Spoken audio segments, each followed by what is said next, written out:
अच्छा जनाब, आज है 16 सितंबर 2023 और अक्टूबर वाले स्टूडेंट्स के लिए एक बहुत तेज़ पेस पर क्लास को लेके चला रहे हैं। और टॉपिक है हमारा आज का कोलिजन। और डायनेमिक्स का चैप्टर चल रहा है। इस कोलिजन के टॉपिक में एज्यूम कर लीजिए कि जो ये वाली बॉल है इसका मास m1 है, इस वाली बॉल का मास m2 है। और जब इन दोनों में कोलिजन होगा तो कोलिजन के बाद ऑब्वियसली मासेस में तो कोई चेंज नहीं आएगा, लेकिन वेलोसिटीज़ में और मोमेंटम में चेंज आ जाता है। तो अगर मैं आपसे कहूँ कि इस पहले स्फीयर की वेलोसिटी u1 है, इसकी वेलोसिटी u2 है, और इस वक्त मैंने इसे जो ड्रॉ किया है ये बिफोर कोलिजन है। इस बिफोर कोलिजन में एज्यूम कर लें कि ये स्लो मूव कर रहा है और ये ऑब्जेक्ट फास्ट मूव कर रहा है। जब ही कोलिजन हो सकता है, वरना कोलिजन एग्जिस्ट ही नहीं करता। अच्छा जनाब, इस ऑब्जेक्ट वन ने जैसे ही ऑब्जेक्ट टू को हिट किया तो हिट करने पर इसकी वेलोसिटी कुछ और हो गई, इसकी वेलोसिटी कुछ और हो गई। अब जब इन दोनों बॉडीज ने एक दूसरे से कोलिजन किया है तो इस कोलिजन पर अगर हम अप्लाई कर दें law of conservation of momentum, जिसकी स्टेटमेंट मैं यहाँ नहीं लिखना चाहूँगा क्योंकि उसकी स्टेटमेंट को अभी जब मैं रीड एंड राइट वाली बुक सॉल्व करूँगा तो वहाँ आपके साथ प्रॉपरली लिखना चाहूँगा। अलबत्ता अभी सिर्फ इतनी सी बात याद कर लें। और अब तो ये टॉपिक आप लोग आईजीसीएसई में भी और ओ लेवल्स में करके आते हैं कि when two bodies make collision then total momentum before collision.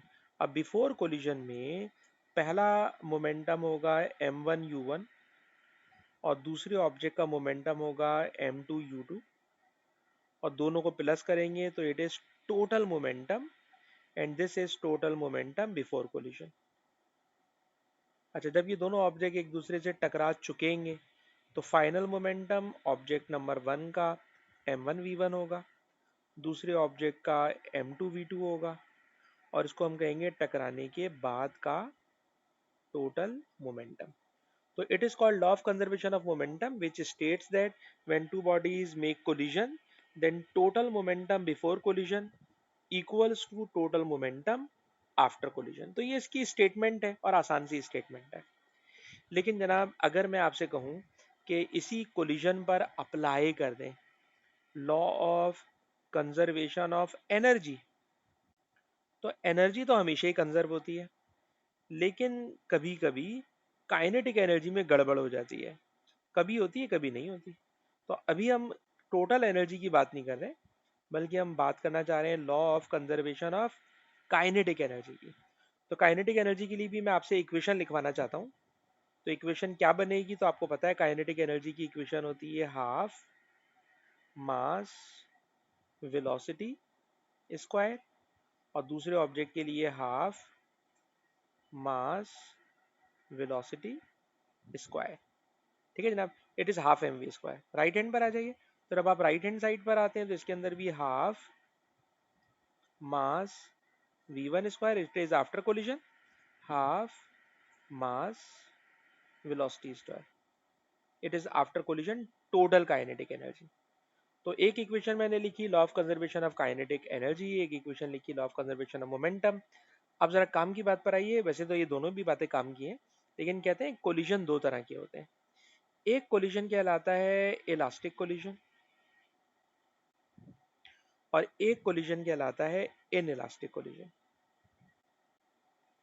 Elastic collision बेटा वो होता है जिसमें law of conservation of momentum और law of conservation of kinetic energy, दोनों कंजर्वेशन लॉज फुलफिल होते हैं।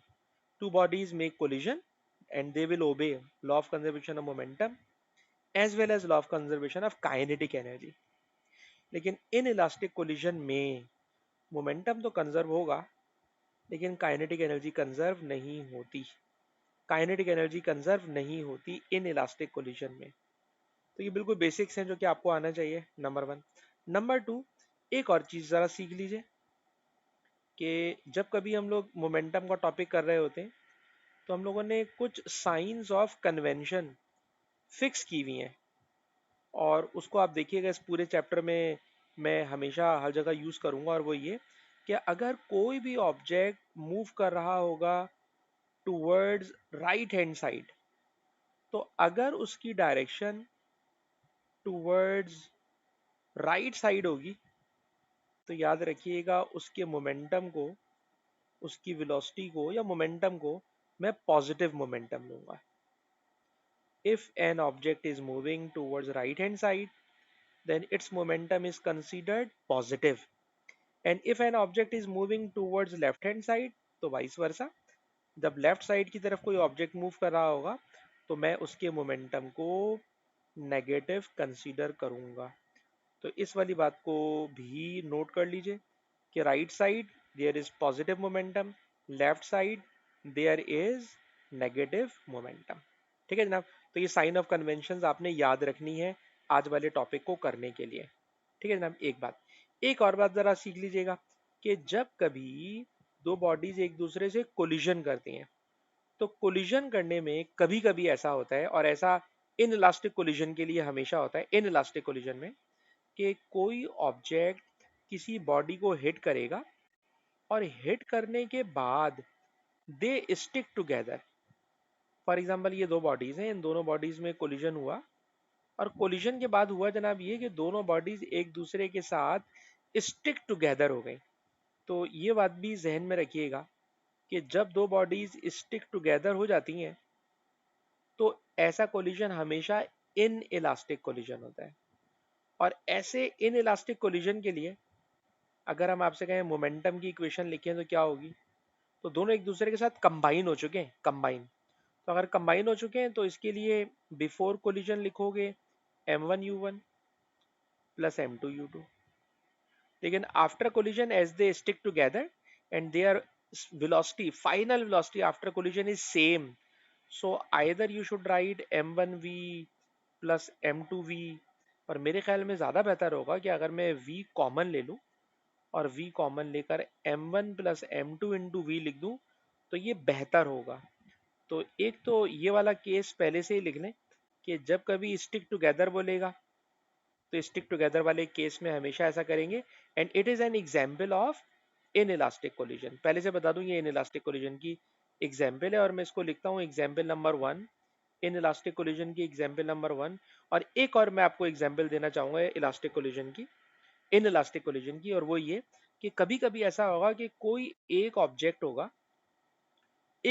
होगा और वो ब्लास्ट करेगा या टूट जाएगा दो पीसीस में. और क्योंकि अभी आप तीनों स्टूडेंट को मैं लास्ट के अंदर पढ़ा चुका हूँ, एक टॉपिक था यूरेनियम, और याद है यूरेनियम के न्यूक्लियस में से अल्फा पार्टिकल फायर हुआ था, और अल्फा पार्टिकल फायर होने पे यूरेनियम जब पीछे की तरफ गया था तो वो यूरेनियम कन्वर्ट हो गया था थोरियम में. ठीक है ना, अब थोरियम में कन्वर्ट हो गया था. सिखाना क्या चाह रहा हूँ कि अगर कभी कोई एक ऑब्जेक्ट, ठीक है जनाब, कोई सिंगल ऑब्जेक्ट हो और वो सिंगल ऑब्जेक्ट स्प्लिट हो जाए इनटू टू, ठीक है जनाब, स्प्लिट हो जाए इनटू टू, तो याद रखिएगा momentum of thorium it is equal to momentum of alpha particle. दोनों के मोमेंटम बराबर होंगे. ये मैंने एग्जांपल इसलिए दी क्योंकि आपको याद है अभी 2-3 दिन पहले मैं आपको ये वाला सवाल करा चुका. अच्छा, आप जरा कोई इजी एग्जांपल ले लें. इजी एग्जांपल बेटा ये है कि फॉर एग्जांपल ये एक गन है और इस गन से मैं एक बुलेट फायर करना चाह रहा हूँ. फॉर एग्जांपल ये इसके अंदर एक बुलेट रखी हुई है और इस बुलेट को बेटा मैं अभी फायर करूंगा. ठीक है ना. जब मैं बुलेट को बेटा फायर करूंगा तो बुलेट फायर करने पर जो गन है बेटा वो बैकवर्ड डायरेक्शन में जाएगी और जो बुलेट है वो फॉरवर्ड डायरेक्शन में जाएगी. तो इस कंडीशन में भी मैं आपसे कहना चाह रहा हूँ कि momentum of gun it is equal to momentum of bullet. तो ये वाली बात भी मैं आपको एज अ स्पेशल केस याद कराना चाह रहा हूँ कि सम टाइम कोई दो ऑब्जेक्ट होंगे जो स्टिक टुगेदर हो जाएंगे, और कन्वर्सली कोई एक ऑब्जेक्ट होगा जो स्प्लिट हो जाएगा दो पीसेस में. स्प्लिट होगा तो फार्मूला लगेगा दोनों के मोमेंटम एक दूसरे के इक्वल होंगे, और अगर स्टिक टुगेदर होंगे तो ये वाला फार्मूला होगा.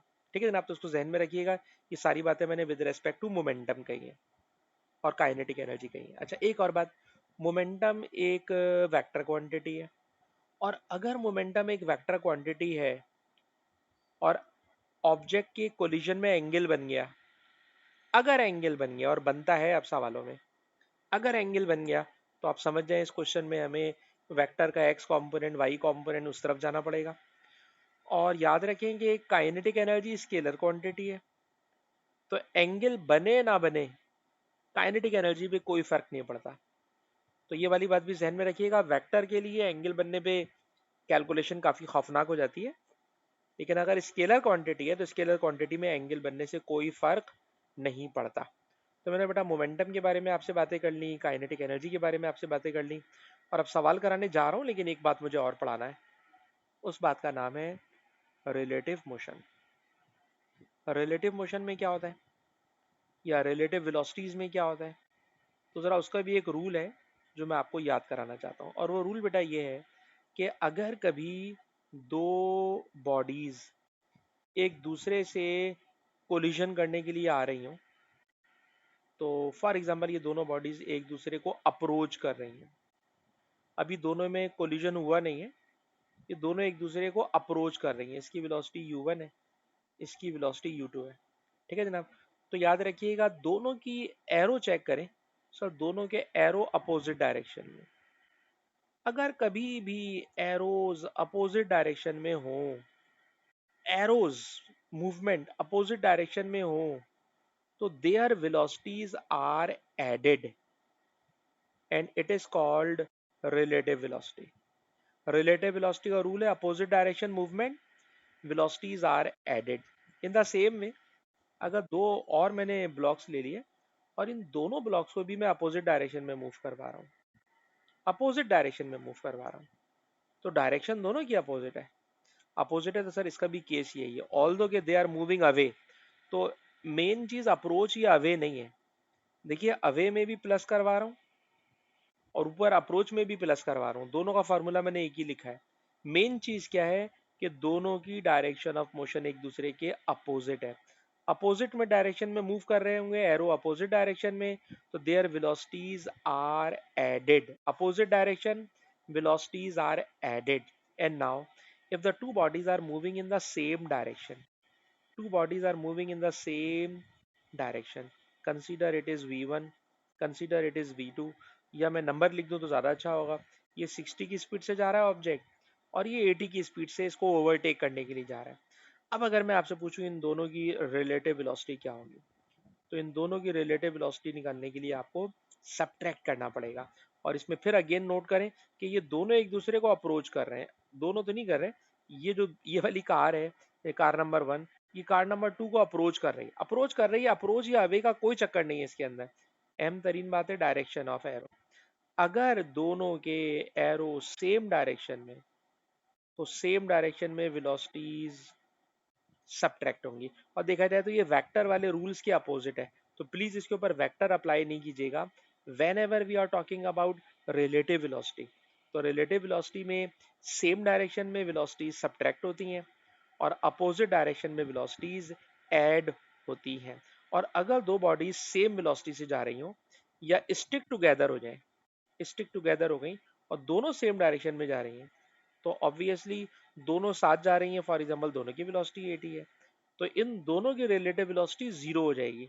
तो ऐसे सवाल तो आपको बहुत सारे मिलेंगे जिसमें वो आपसे कहेगा कि two bodies stick together after collision, the two bodies stick together and two bodies if stick together then their relative velocity after collision will be zero. तो बेटा मैंने बहुत सारी बातें बहुत जल्दी जल्दी बोल दी हैं क्योंकि टाइम कम है और हम लोग अक्टूबर वाली क्लास कर रहे हैं, इसलिए बहुत तेज ट्रैक पे जाके, पर मैंने सारी की वर्ड सारी की बातें कर दी हैं। अब आप क्वेश्चन करेंगे तो इंशाल्लाह आपको क्वेश्चन करने में कोई प्रॉब्लम नहीं होगी।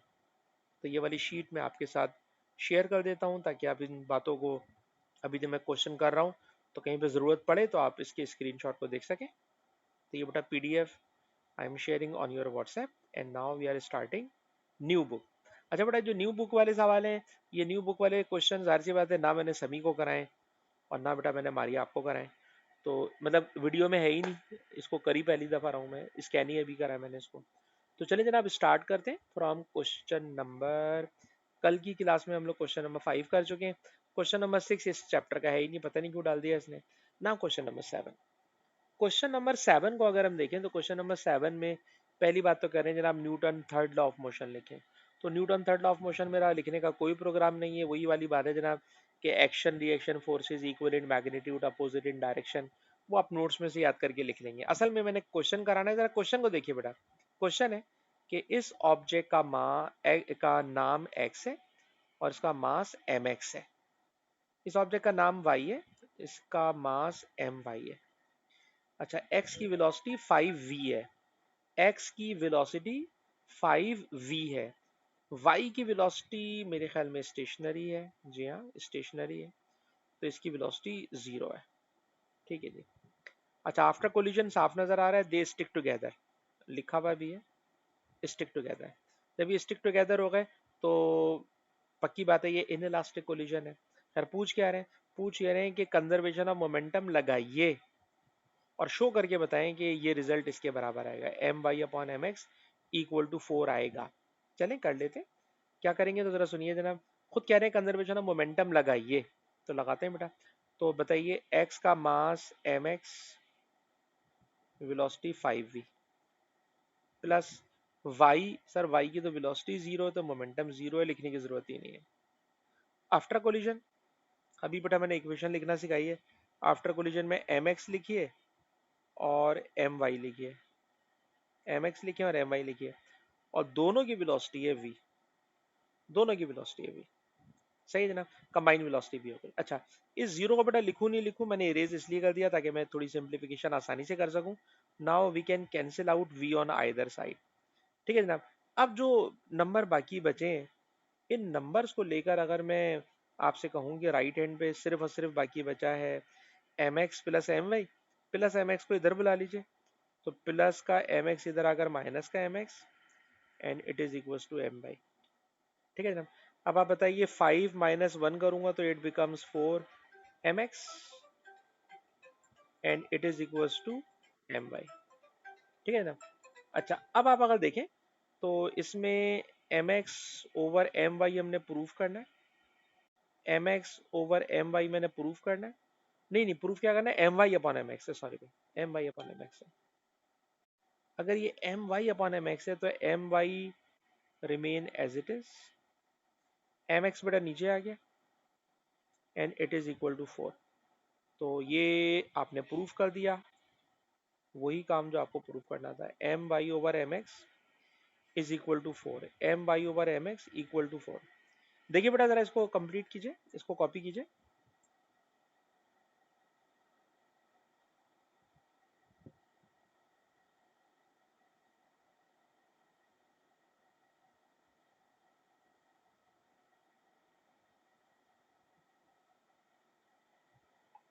अच्छा जनाब, ये मैंने m y over m x is equal to 4 कर दिया। अच्छा बेटा और आगे चले तो एक और बात कह रहे हैं, टोटल काइनेटिक एनर्जी एक्स और वाई की after collision, total kinetic energy x और वाई की बिफोर कोलिजन, और 3 मार्क का क्वेश्चन है। तो चलें देखते हैं कि इसमें क्या करना है, टोटल काइनेटिक एनर्जी।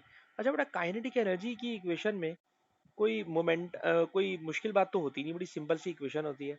तो चलिए जरा पहले जरा, अगर मैं बिफोर कोलिजन की बात कर लूँ तो इसकी तो काइनेटिक एनर्जी 0 है, जो भी है वो इसी की है, तो बन जाएगा हाफ एम एक्स। ठीक है ना, पहले बिफोर कोलिजन वाली लिख रहा हूँ, हाफ एम एक्स और इसकी वेलोसिटी है 5v, वेलोसिटी है 5v whole square. It is before collision. After collision में है सर, आफ्टर कोलिजन में हाफ, क्योंकि दो ऑब्जेक्ट है वहां पे, हाफ। ठीक है ना। अच्छा, दोनों में से हाफ को मैंने एक ही दफा में कॉमन ले लिया, एक्स और वाई दोनों के लिए हाफ को मैंने एकदम से कॉमन ले लिया। अच्छा जनाब, उसके बाद एम एक्स, और एम एक्स की वेलोसिटी कितनी लें, तो सर एम एक्स और दोनों की वेलोसिटी वी है सर, एक्स और वाई दोनों की वेलोसिटी वी है, ये तो और ज़्यादा आसान हो गया। और दोनों की वेलोसिटी अगर सेम है तो ये बनेगा m x v square plus m y v square, और इसमें से भी देखा जाए तो वी स्क्वायर मुझे कॉमन ले लेना चाहिए, दोनों में से वी स्क्वायर मुझे कॉमन ले लेना चाहिए। मैं भी अगले स्टेप में करता हूँ, अब तो खैर मैं लिख चुका हूँ। हाफ से हाफ कैंसिल हो गया जी, और वी स्क्वायर जब आप कॉमन लेंगे ना तो उस वाले वी स्क्वायर से वी स्क्वायर भी कैंसिल हो जाएगा। मैं स्टेप लिखना नहीं चाह रहा, लेकिन आपको समझ में आ गया, वी स्क्वायर से वी स्क्वायर कैंसिल हो जाएगा। तो जनाब बाकी बचेगा m x plus m y, और नीचे बाकी बचेगा 5 का स्क्वायर 25 एम एक्स। कॉपी कीजिए बेटा, 25 mx इन द डिनोमिनेटर और न्यूमिनेटर में m x plus m y. अच्छा जी, उसके बाद ऊपर इसने बेटा कोई प्रूफ करवाया है। इस प्रूफ में से अगर मैं आपसे कहूँ कि आप एम वाई की वैल्यू निकाल लें, तो एम वाई बराबर हो जाएगा 4mx। ठीक है ना। जब उसने लास्ट पार्ट के अंदर m Y upon M x को 4 कराया, तो M y is equal to 4mx। अब ऐसा कीजिए कि नीचे वाला 25mx ऐसे ही है, ये वाला बेटा mx ऐसे ही है, जहाँ लिखा हुआ है एम वाई, उस एम वाई की जगह मैंने लिख दिया 4mx। ठीक है जनाब। तो ऊपर बन गया 4 + 1 5, 5mx। 5 से, सॉरी, mx से mx कट जाएगा, ये मैं थोड़ा सा ऊपर करके लिख रहा हूँ, 5mx upon 25mx। mx mx cancel, बाकी बचेगा जी 1/5। तो बेटा 3 मार्क का क्वेश्चन है, इसलिए कोशिश करना है कि कंप्लीटली इसको सिंप्लीफाई कर लें। और जब आप इसको कंप्लीटली सिंप्लीफाई करते हो, तो बेटा मेरे पास इसका आंसर आ रहा है 1/5। और 1/5 लिख दें या 0.2 लिख दें, एक ही बात है। ठीक है जनाब। तो ये हमने कैलकुलेशन कर ली। उस कैलकुलेशन के बाद एक और बात कह रहे हैं कि state the value of ratio in two for a perfectly elastic collision. अच्छा, अगर ये परफेक्टली इलास्टिक कोलिजन होता तो क्या होता? Sir, before collision kinetic energy, after collision kinetic energy दोनों बराबर होती। और अगर दोनों बराबर होती तो दोनों कैंसिल हो जाते, और अब दोनों बराबर होके कैंसिल हो जाते तो रेशो आना था 1। तो अगर ये कोलिजन परफेक्टली इलास्टिक होता, है नहीं, है में तो रिजल्ट 0.2 आ रहा है। और ये मैं पहले ही बता चुका हूँ कि जब कभी स्टिक टुगेदर हो जाए ना, तो स्टिक टुगेदर का तो मतलब ही होता है इन इलास्टिक कोलिजन है। कह रहे जनाब, अगर ये परफेक्ट इलास्टिक कोलिजन होता तो before collision after collision kinetic energies बराबर होती, they cancel out to each other, और उनका रेशो आ जाता 1। उनका रेशो आ जाता 1। अच्छा जी। उसके बाद जरा आ जाइए सी पार्ट के अंदर। सी पार्ट में क्या हो रहा है? अरे भाई, सी पार्ट के अंदर क्या बोल रहे हैं जरा गौर से देखिएगा। The variation with time T of momentum of block x. X का ग्राफ उसने बनाया हुआ है। एक्स का ग्राफ क्या है? एक्स के ग्राफ को जरा ब्लैक कलर से हटाकर मैं जरा एक दूसरे कलर में लाना चाह रहा हूँ, ताकि जरा इसकी विजिबिलिटी बेहतर हो जाए। तो this is block x momentum. ठीक है। कह रहे हैं block x makes contact with block y at t is equal to 20 millisecond. ठीक है जी, 20 मिली सेकेंड पे दोनों एक दूसरे के साथ कॉन्टैक्ट में आए होंगे। Describe qualitatively the magnitude and direction of the resultant force, if any, acting on block X in the time interval 0 to 20 millisecond. अच्छा जी, 0 से 20 मिलीसेकेंड में, 0 से 20 मिलीसेकेंड में, यार ये बताओ बेटा, 0 से 20 मिलीसेकेंड में, ये तो वो टाइम है जिसमें दोनों एक दूसरे से टकराए ही नहीं है। एक तरफ तो खुद कह रहा है कि दोनों का कोलिजन हुआ है 20 मिलीसेकेंड पे, 20 मिलीसेकेंड पर हुआ है। ठीक है ना। खुद कह रहे थे ना, कांटेक्ट हुआ है। भाई कांटेक्ट होगा जब भी तो फोर्स लगेगी। 20 मिलीसेकेंड पे कांटेक्ट हुआ है, और आपसे कह रहा है 0 से 20 तक की बात करें, तो 0 से 20 तक मेरे ख्याल में तो जब कांटेक्ट है ही नहीं, कांटेक्ट ही नहीं है, तो मैं तो बोलूंगा भाई फोर्स इज जीरो। कितने नंबर का सवाल है? 3 मार्क का क्वेश्चन है। खैर मेरे नज़दीक तो ये आंसर 0 है। ठीक है जनाब। अच्छा, 20 से 40 इसमें वर्किंग हो रही है। 20 से 40 में, 20 से 40 में क्या हो रहा है? सर 20 से 40 में there is change of momentum, और कैलकुलेट करना है फोर्स। तो सर फोर्स होती है rate of change of momentum. ठीक है जनाब। एक बात। दूसरी बात, आप यूं भी कह सकते हैं कि मोमेंटम वाले ग्राफ का अगर मैं ग्रेडियंट निकाल लूँ, मोमेंटम वाले ग्राफ का अगर मैं ग्रेडियंट निकाल लूँ, तो वो ग्रेडियंट दर हकीकत फोर्स होगी। तो ग्रेडियंट निकालने के मैं मानता हूँ कि 3 नंबर हो सकते हैं। तो जरा निकालिएगा बेटा ग्रेडियंट। ग्रेडियंट कैसे निकालेंगे? तो ग्रेडियंट क्वालिटेटिवली पूछ रहा है या नंबरों में? क्या, अच्छा हाँ, क्वालिटेटिवली बोल रहा है जी, क्वालिटेटिवली। क्वांटिटेटिवली नहीं कह रहा। अगर कहता ना क्वांटिटेटिवली, फिर मैं इसको मैथमेटिकली कैलकुलेट करता। क्वांटिटेटिवली कहता तो मैं इसको मैथमेटिकली कैलकुलेट करता। पर मैंने इस सेंटेंस को ढूंढा कि क्वांटिटेटिवली कह रहा है या क्वालिटेटिवली, तो लिखा है क्वालिटेटिवली। क्वालिटेटिवली का मतलब आपने मैथमेटिकल कैलकुलेशन कुछ भी नहीं करनी है, मैथमेटिकल कैलकुलेशन कुछ भी नहीं करनी है, बल्कि आपने इंग्लिश मारनी है। अब क्या इंग्लिश मारेंगे, तो जरा गौर से सुने, पहले जरा दोबारा से पढ़े इस चीज को। ब्लॉक एक्स कांटेक्ट कर रहा है ब्लॉक वाई के साथ, क्वालिटेटिवली बताएं magnitude and direction of resultant force if any acting on block x in the time interval. ठीक है जनाब, ब्लॉक वाई ब्लॉक एक्स से टकरा रहा है, तो क्वेश्चन है बताइए ब्लॉक एक्स पर कितनी फोर्स लगेगी। तो पहली बात जरा ये देख के बताइए, जरा ये वाली बात देख के बताइए कि यहां से यहां तक ग्राफ स्ट्रेट लाइन है, स्ट्रेट लाइन का ग्रेडियंट कांस्टेंट होता है, स्ट्रेट लाइन का ग्रेडियंट कांस्टेंट होता है। अगर ग्रेडियंट कांस्टेंट है तो भाई मोमेंटम का ग्रेडियंट फोर्स होती है, इसलिए एक बात तो पहले पक्की है कि सर जितनी भी फोर्स लगेगी फोर्स मस्ट बी कांस्टेंट। ठीक, पहली बात तो मैं ये लिखना चाह रहा हूं क्या, कि एज, बल्कि straight line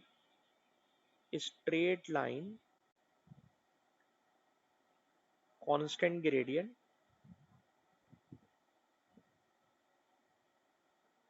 so constant force,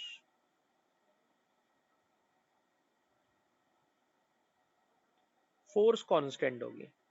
ठीक है, फोर्स कांस्टेंट होगी। और इसने देखिए, इसने ये नहीं लिखवाया कि नंबरों में बताना है, खाली इंग्लिश मानी है। लाइन स्ट्रेट है, कांस्टेंट ग्रेडियंट है, कांस्टेंट फोर्स होगी, नंबर 1। नंबर 2 कितनी होगी, तो ये बताइए। देखिए इसने ना क्वेश्चन शुरू करा है कहाँ से, Newton third law of motion से, तो इसी बात को वो घुमाएगा आगे जाके। तो Newton third law of motion के अकॉर्डिंगली आप क्या बोलोगे कि सर अब ब्लॉक एक्स ने ब्लॉक वाई को हिट करा, तो कह रहे हैं मैग्नीट्यूड मैंने बता दिया कांस्टेंट है, direction of resultant force on block x, block x के ऊपर, ब्लॉक एक्स के ऊपर। तो अगर ब्लॉक एक्स के ऊपर पूछ रहा है, ब्लॉक एक्स के ऊपर पूछ रहा है, तो मैं कहूंगा constant force, constant force equal in magnitude, equal in magnitude of force y but opposite in direction.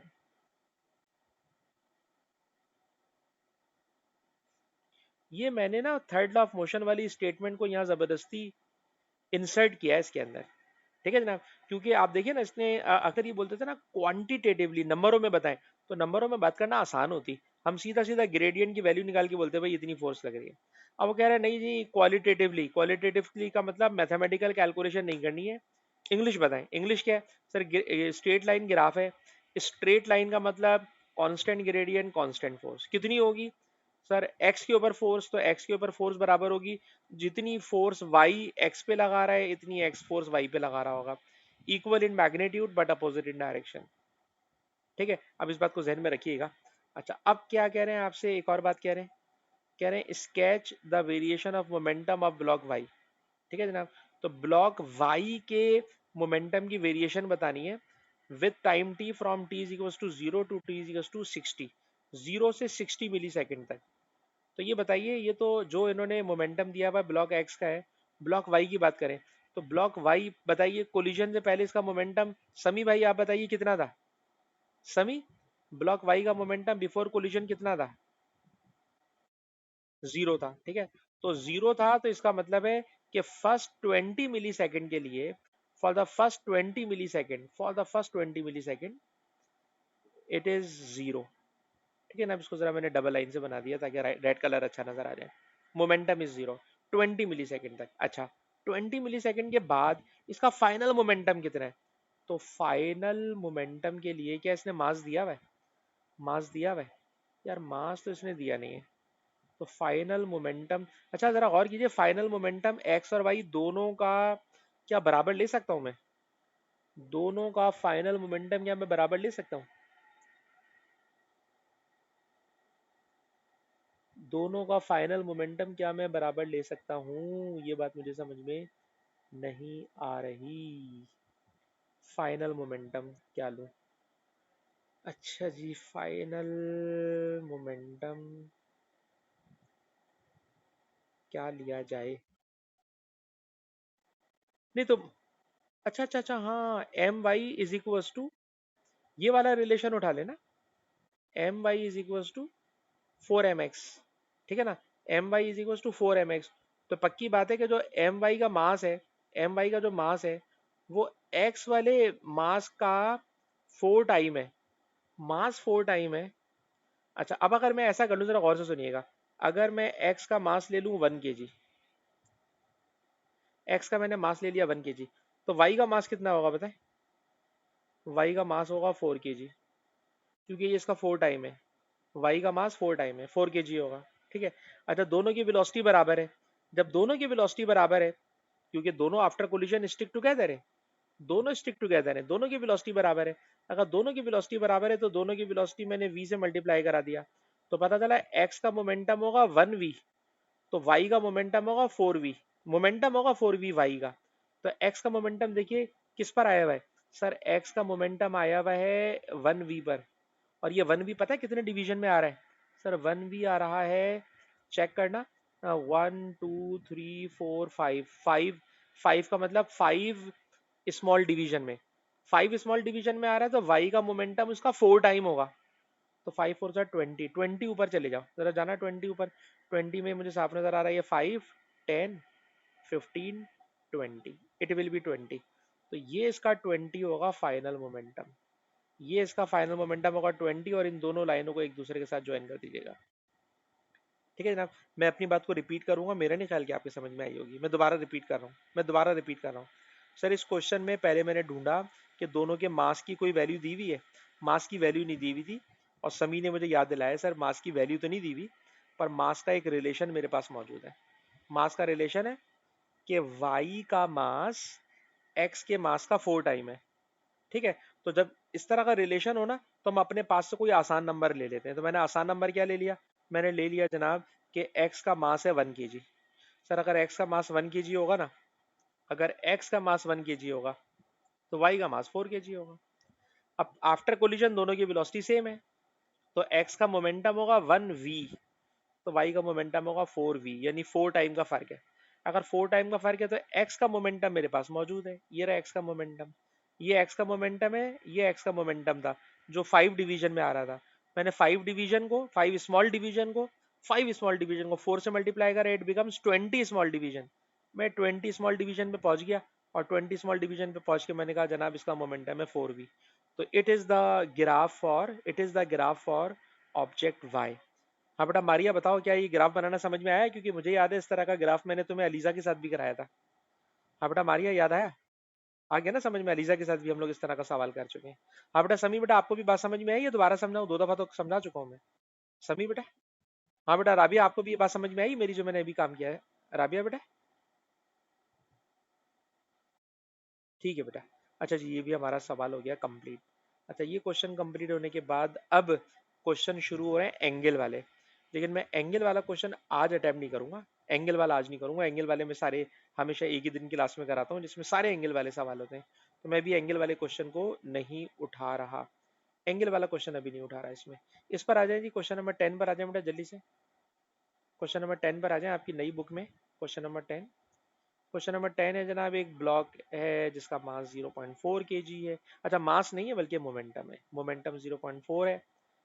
No resistive force, move कर रहा है ब्लॉक वाई की तरफ, और शॉर्ट टाइम लेटर दोनों टकरा गए, और टकराकर देन सेपरेट, टकराकर अलग अलग हो गए, अलग अलग हो गए जी। अब मोमेंटम के बारे में उन्होंने ग्राफ दिया हुआ है। अच्छा, ग्राफ इसी तरीके का बार बार आ रहा है भाई। ये मोमेंटम का ग्राफ दिया हुआ है। आप पूछ क्या रहे हैं तो जरा सुनिए। पहले कह रहे हैं डिफाइन लीनियर मोमेंटम, तो लीनियर मोमेंटम के लिए आप लिखोगे the product of mass and velocity. ठीक है। अब काम की बात करें, कहते हैं determine the time interval over which the blocks are in contact with each other. तो अभी अभी हम लोग ऊपर एक क्वेश्चन देख कर आए कि जिस टाइम में दो ब्लॉक एक दूसरे से टकरा रहे होते हैं ना, तो उनके कोलिजन वाला जो इंटरवल टाइम होता है ना, उसी में लाइन का ग्रेडियंट टिल्ट हो जाता है। ठीक है ना? अब जो हॉरिजेंटल लाइंस होती हैं, वो हॉरिजेंटल लाइंस भी, ठीक है जनाब, एकदम से क्या हो जाती हैं? टिल्ट हो जाती हैं।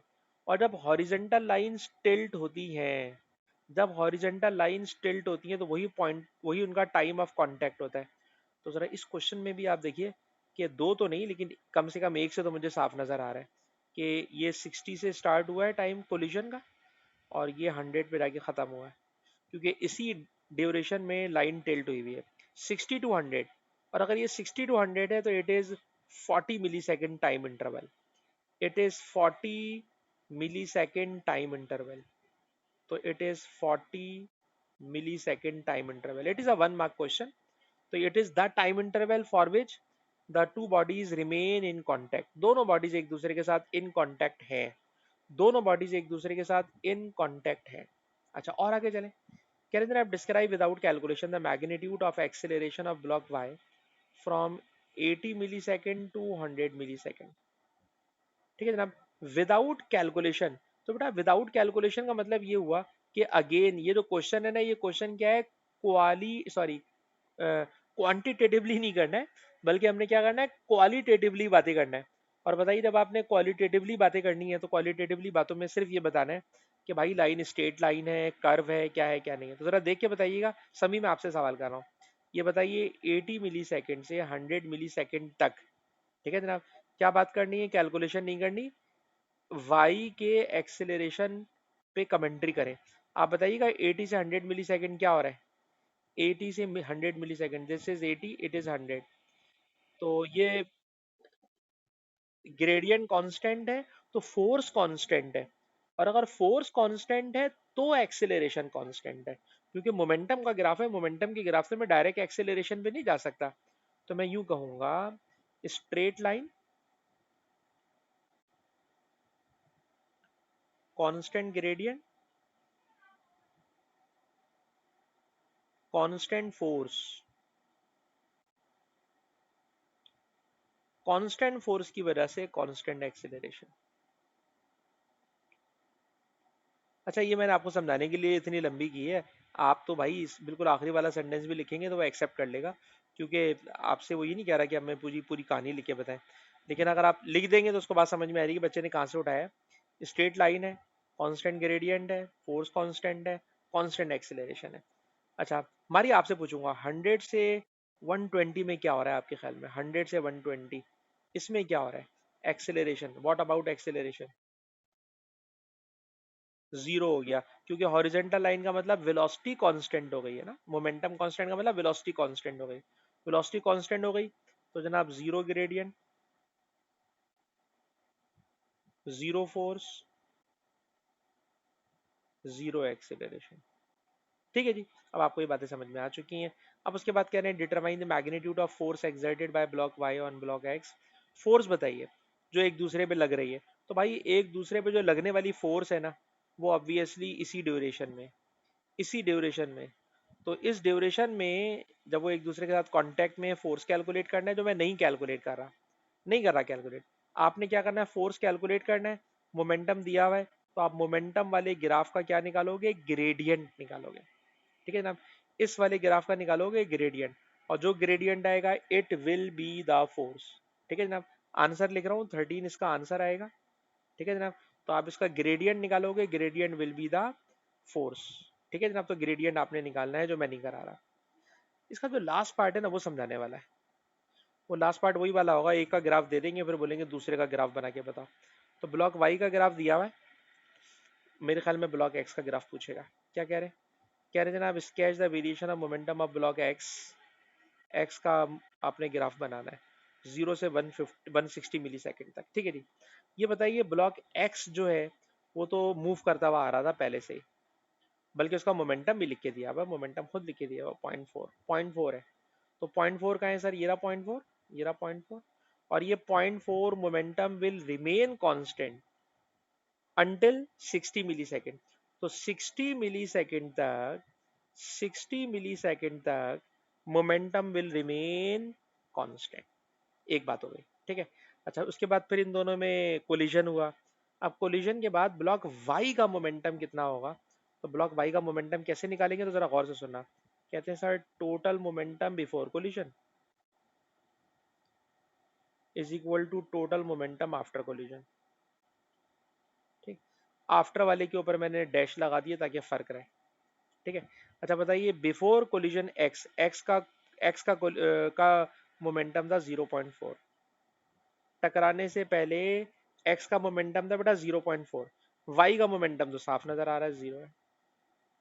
टकराने के बाद एक्स का मोमेंटम निकालना है, और वाई का मोमेंटम दिया हुआ है जी, ये रहा वाई का मोमेंटम. वाई का मोमेंटम है 0.5. वाई का मोमेंटम है 0.5. एक्स का मोमेंटम निकालना है आपको आफ्टर कोलिजन. 0.5 को बेटा उधर फेंक दो, तो प्लस का 0.5 वहां जाकर माइनस का 0.5। ठीक है जनाब। और जब आप इसको माइनस करोगे ना, तो रिजल्ट आएगा जनाब माइनस का 0.1। रिजल्ट आ रहा है जी माइनस का 0.1। तो after collision it is minus 0.1, और माइनस 0.1 यहाँ से शुरू होगा और यहाँ पे जाके खत्म होगा। तो minus 0.1 it is a horizontal straight line, minus 0.1 it is a horizontal straight line, and now I am joining them. ये मैंने दोनों को ज्वाइन कर दिया। तो बेटा आप तीनों के पास बुक है, बेटा जरा जल्दी से बुक के अंदर इस चीज को कॉपी भी करें और ड्रॉ भी करें। तो ग्राफ वाला काम समझाने वाला था जो मैंने प्रॉपर्ली समझा दिया, और ग्राफ से पहला वाला काम ग्रेडियंट वाला था जो मैंने आपको होमवर्क दे दिया। तो आज मैंने नई वाली बुक में काफ़ी सारी चीज़ें नई आपको करा दी हैं। तो इस वाली रिकॉर्डिंग को बेटा मैं यहीं पे स्टॉप